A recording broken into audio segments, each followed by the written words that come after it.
Hello, my sweet summer children. I'm back with the juice to get you through the long night. So Stranger Things came out on Netflix and it was a huge success, right? And every time something is a huge success in Hollywood, that genre is reignited. And the big production companies start to make it rain on with new shows and movies in said genre. Like, for example, epic fantasy. Like after Game of Thrones, the fantasy series production started coming out the woodworks, honey.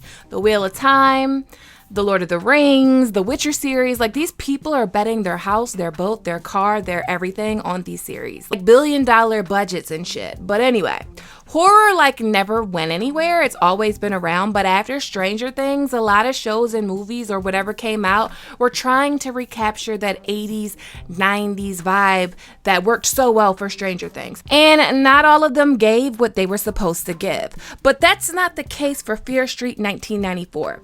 So the way Netflix is releasing the Fear Street trilogy is kind of different. I like it. I like this. Binge and forget culture, I just can't. So Fear Street is being released in 3 parts. Part 1 on July 2nd, which was Fear Street 1994. Part 2 on July 9th, which is Fear Street 1978.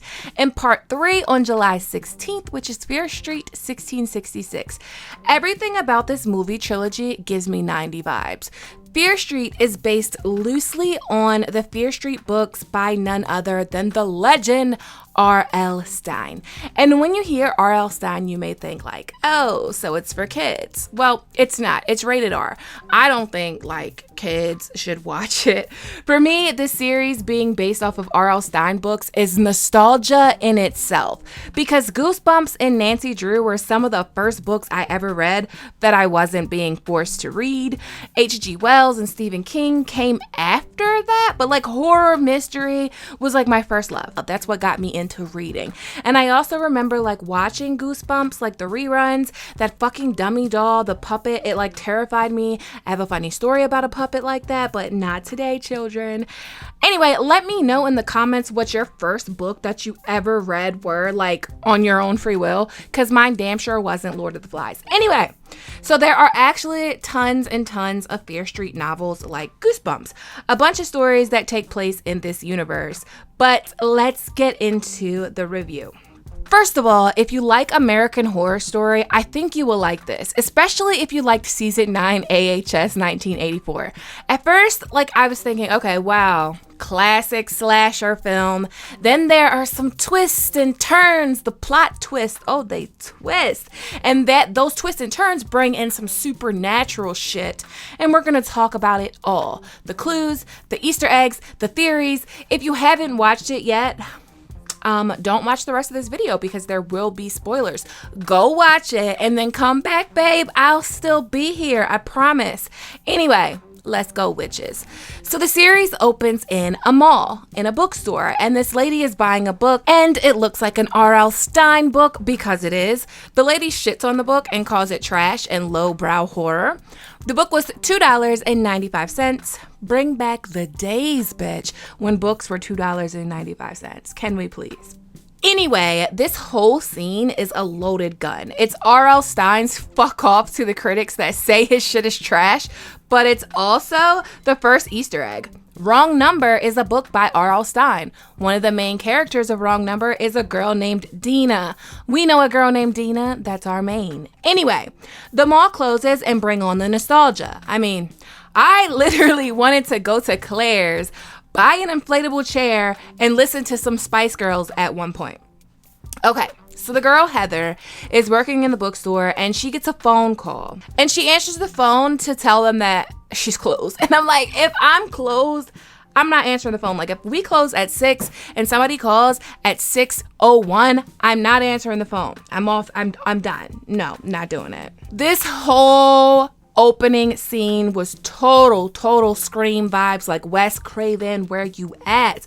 The phone call is from her friend Ryan, and Ryan works at fucking Spencer's, or a store that looks like Spencer's. The call dies and Ryan pulls up on her, trying to freak her out, but he bought her some orange Julius, so all is forgiven. And there's this whisper that says, Ryan.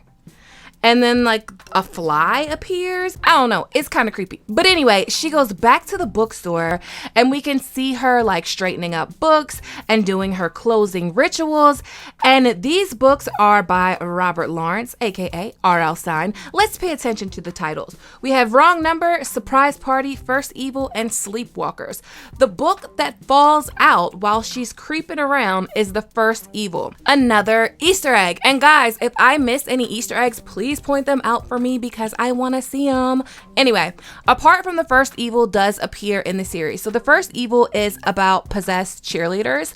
In The First Evil, the cheerleaders are going to an away game. There's a school bus crash and one of the girls lands on Sarah Fierce's grave and the girl Jennifer becomes possessed. So Sam, yeah, possessed cheerleader girl. Anyway, so Heather is running from the masked killer. And something that I think is another Easter egg for like Goosebumps lovers, this is a real throwback. Maybe I'm reaching, I don't know. But it seems to me, I don't remember like masks being on display like that in Spencer's. But do you remember that Goosebumps book, The Haunted Mask? That was one of my faves. So I feel like this is a callback to that. But anyway, the Scream vibes are off the charts. Like even some of the scenes feel identical. The masked killer, the chases, the phone calls, the way Heather dies compared to the way Drew Barrymore dies, the cop that seems shady but might not be so shady but actually might be shady. I don't know, Dewey vibes. But that shot though, he kills the killer but the killer's already done the damage. So then we get into the intro and it's fully loaded with Easter eggs. If you're new here, I'm MJ and I enjoy to sleuth and theorize. So let's talk about that intro. First of all, I'm a huge American Horror Story fan. Also, a new series called American Horror Stories is set to come out on Hulu exclusively July 15th. But this intro was total AHS vibes for me. But the intro gave us some pretty big clues, like the sheriff is likely a piece of shit, or at least his family is a piece of shit. The sheriff's name is Nick Good, and the Good family owned the summer camp, Camp Nightwing, and the camp was sold to build a mall. You know what? I think it'll be easier to go through the clues in the intro as I do my review on the actual show. So I'm just not like dropping a bunch of random clues that make no fucking sense without context. So moving along. First we get the cold opening and then the intro, and then we are introduced to one of our main characters, Dina. Dina was in the relationship with Sam. They like broke up. Sam now lives in Sunnyvale.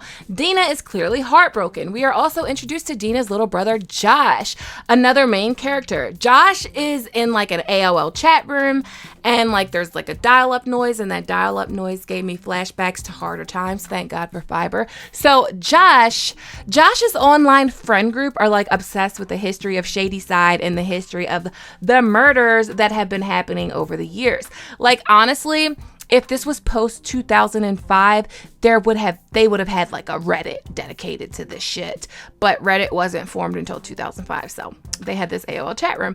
Anyway, they are accrediting the mall massacre to a witch, a curse, Sarah Fier. In the books, it's spelled different, like fear, and there's a reason for that, like back in the history. But that would be like spoiling a lot if they're gonna go that route. Anyway, let's move on. So he talks about Ruby Lane and the Milkman murders, which appeared in the intro credits that occurred in 1950 and 1965. This will all come back around. So Dina wants to hear none of this. She's a non-believer, and one complaint I have about this movie is how many times Dina yells Josh. Like that shit got mad annoying. The town seems to believe this curse, at least certain people in the town. Like we see it on the mall doors, but in the bathroom stalls at the high school, like written in red, like a little rhyme. But at this point, it's kind of like some urban legend type shit. Like no one really buys it. Most of all, Dina. We meet Dina's friends in the bathroom, drug dealers, Simon and Kate. I fucking love Simon and Kate. Like they are my favorites of the movie. And we know another Simon from R.L. Stein, Simon Fier. Anyways, the visual in Sunnyvale was weird. Like the vibes were just off. Sam and Dina have like a weird reunion. Dina gives Sam all her shit back in a box, like in a real like emo fucking moment. And then a fight breaks out. But before we get to the fight, the mayor and the sheriff to me, are bullshit. Something is definitely up with them. The Good family, let's talk about the Good family. One of the brothers is the mayor of Sunnyvale. The other is the sheriff. The Good family also owns like a lot of shit, like a realty company. They once owned the camp where 12 massacres occurred. They sold that camp land to have the mall built where another massacre occurred. There are 3 books by R.L. Stine called The Betrayal, The Secret, and The Burning, and it's like the history of Fear Street. And that series focuses on 2 families, the Good family and the Fear family, and they were on some real Hatfield and McCoy type shit. Maybe Fear Street 1994, 1978, and 1666 are ripping off of that trilogy. Well, I mean, they are. These are 2 families kind of at war, so there is more to this than meets the eye, especially when we get into witches being killed. We're gonna figure them out. But anyway, so the fight breaks out at the vigil, and then boom, we're back on the bus headed back to Shitty Side. Peter, Sam, and some random red shirt, they pull up on the bus and they want all the smoke. The erratic driving, the dude hanging out of the sunroof totally reminded me of I Know What You Did Last Summer. So Dina is like, fuck this, grabs a cooler, and her nose starts to bleed, which causes her to drop the cooler and causes the car to wreck, which I think is important. So Sarah Fear must have made Dina's nose bleed so she would drop the cooler and there would be an accident that would cause them to stumble upon her grave and bones, and she could haunt the fuck out of them. I think it could be like revealed that some of these cast members have interesting lineage. Maybe you got a little witch in you.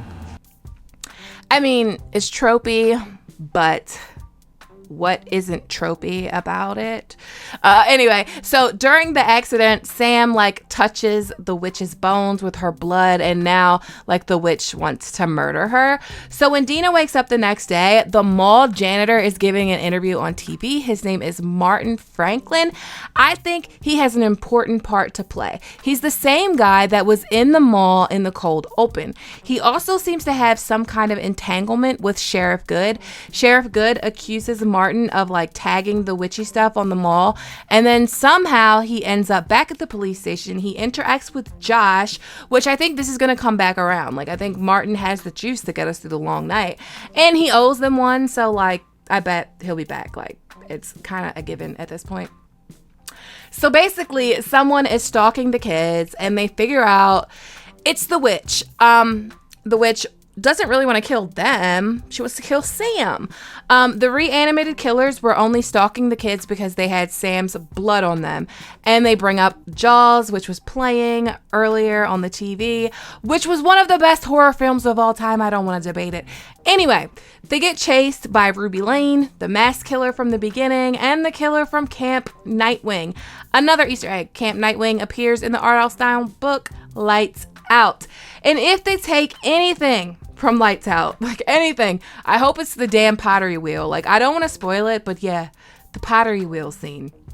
See, this Netflix event isn't like an R.L. Stine book that they took and adapted. It's his universe and characters and fragments of his books and ideas, but I think the showrunners are telling their own story here. Kind of like Castle Rock on Hulu. Like, they are in Stephen King's universe, kind of doing their own thing. Like the cheerleader series from R.L. Stine. They do have like possessed cheerleaders from Shady Side possessed by Sarah Fear.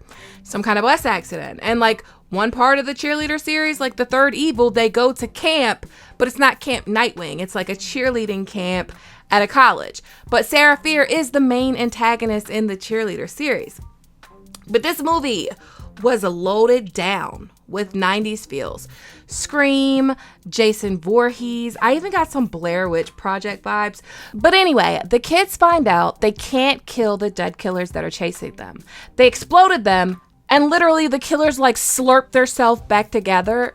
So they come to the conclusion that they have to kill Sam, and then they have to bring her back to life once the killers disappear, because that's how C. Berman managed to survive the massacre at the camp. She was dead and then brought back by CPR. The kids managed to do that, but it cost Simon and Kate their lives. Kate's death was gruesome. And we think this whole thing is over, but it's not that easy. So Sam and Dina are chilling, and Josh is back in the chat room talking to his queen, and boom, a knock on the door. It's just pizza. But then the phone rings, and it's C. Berman calling back after she didn't answer when Dina called her from the school during the killers trying to kill them. Her timing is pretty fucking pathetic. Thanks for nothing, C. Berman. No, I'm just kidding. So she says it doesn't end. She'll never stop. And then Sam stabs Dina. And then Sam is possessed by Sarah Fear like Ryan was. And Sam's name appears on some wall right beneath Ryan's. So I'm kind of wondering how Ryan ended up being possessed. And if Sarah only stalks the people who disturb her bones, then why did Ryan kill all those people at the mall?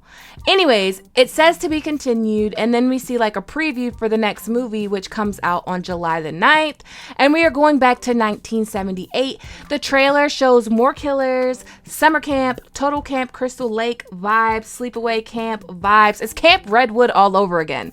There's definitely some kind of missing piece. So I wanted to go back to the intro credits. There's this map of the camp. The camp seems to actually be where Sarah Fear was hung and killed. And we know the mall is now over the camp according to these credits. So this line kept sticking out. It seemed out of place, kind of like a clue that was meant to be there and we were meant to hear. And it was from Josh. And he said something about the witch's hand. Should have worked. It always works. Maybe it's her missing hand. And then after that, when they go to the school, the camera focuses on a box and the box says lost and found. So maybe they need to find the hand and put it back with the body in order to cause this curse to stop. So her hand being cut off is what the riddle says keeps her powerful. But then again, I'm just guessing, bitch. It just seemed weird when he said it. But I would say if you know anything at all about burning witches at the stake or people being prosecuted for witchcraft, it's usually a bunch of bullshit. And it might turn out that Sarah Fear is the victim of this whole story. And these kids and the kids before these kids all came from the Good and Fear bloodlines, or they interacted with someone who did. But what do you think? What were your thoughts on the Fear Street 1994 Part 1 Fear Street thing? I cannot wait for the next installment. But until then, thanks for watching. Thanks to everyone that supports me on Patreon. If you like this video, give it a thumbs up and click that subscribe button if you stayed this long, and hit that bell so they can remind you, if they do, that I've uploaded a video. Okay, my sweet summer children, have a good day.